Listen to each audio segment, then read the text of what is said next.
You refer to, I can't remember which book, but you talk about deep listening also.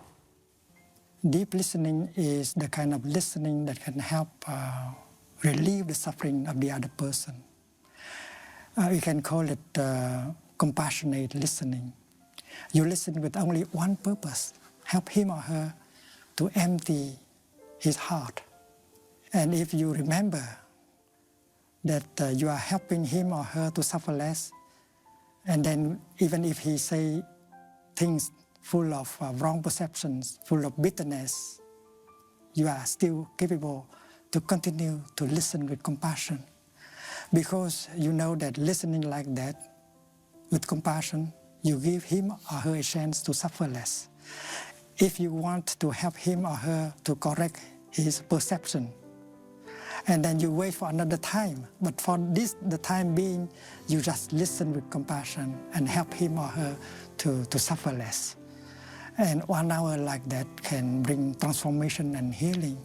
So I love this idea of deep listening, because oftentimes when someone comes to you and they want to really vent, they want to purge whatever is going on inside them, people start talking and giving advice. So if you allow the person just to let whatever those feelings are to come out, and then at another time come back to them with your advice or your comments, you would experience a deeper healing. That's what you're saying. Yes, the fear, the anger, and the despair is born on the ground of wrong perception. And we have wrong perceptions concerning ourselves and the other person.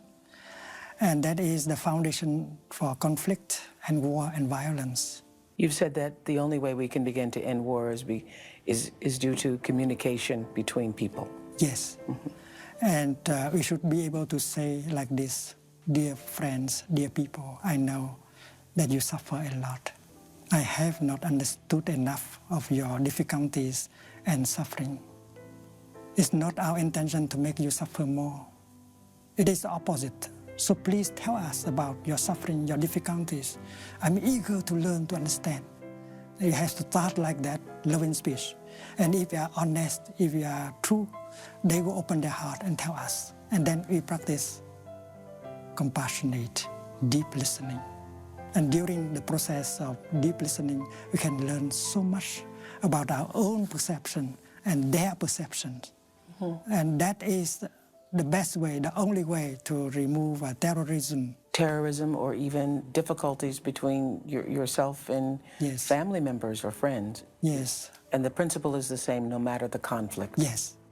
Terrorists, anti-terrorists, yes. father and son, right. yourself and your boss, right. yourself and your children, your best friend. Yes.